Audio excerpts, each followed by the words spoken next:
Spend Down is a benefit through Medicaid that helps people pay for their medical bills. Some people have too much income to qualify for Medicaid. This amount is called excess income. Some of these people may qualify for Medicaid if they spend the excess income on medical bills.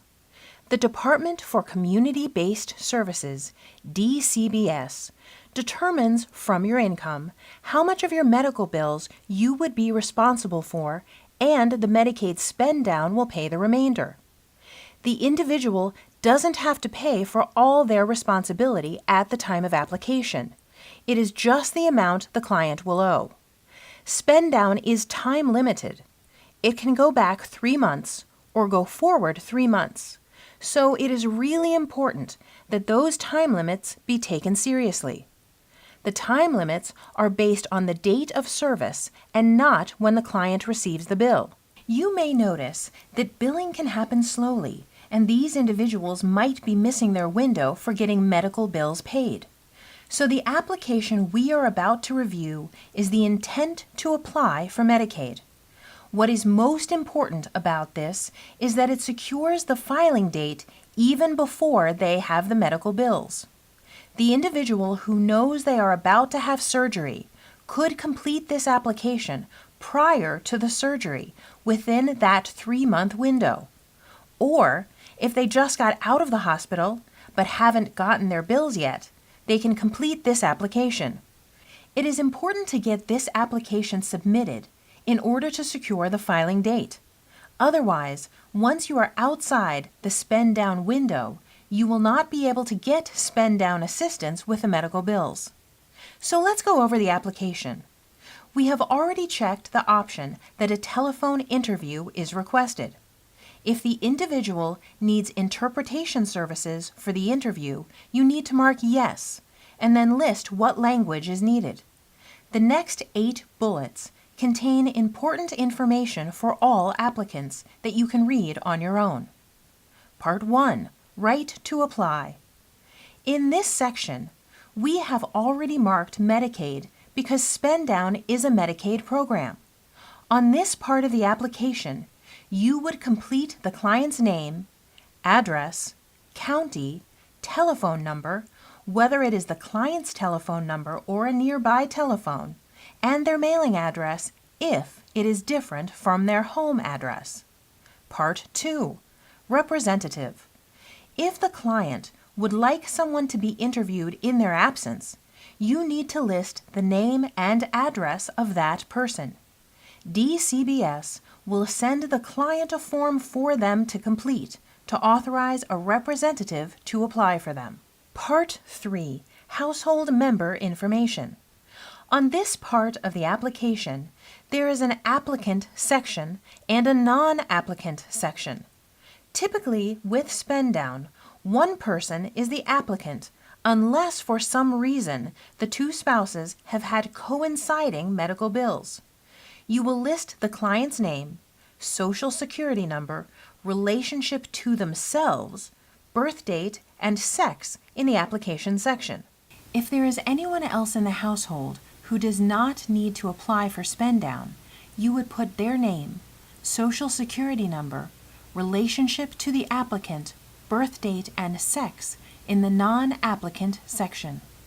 It is not required to put all of the non-applicant information in this section, but the more information they have, the quicker they can process the application.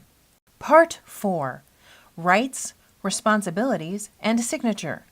On this part of the application, the client needs to read through this information and sign and date. That's actually it for the intent to apply application. The actual Spend Down full application is more extensive, and we do not have access to that.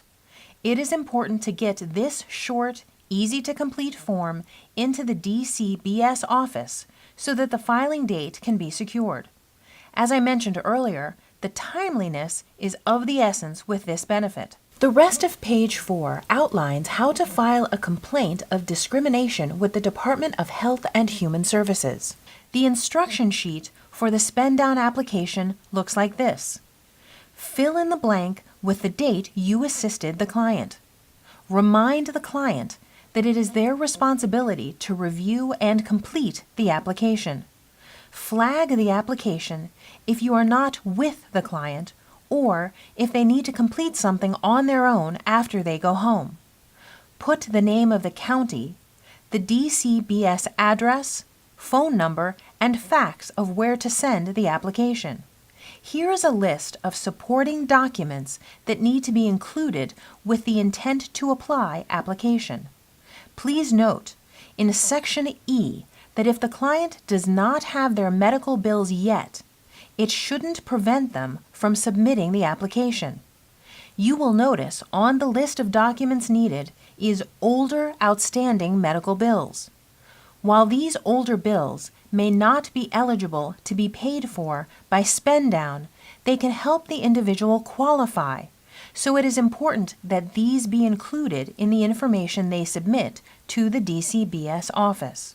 None of this is actually required for the intent to apply application, but it is more than likely going to be required with the full application for Spend Down.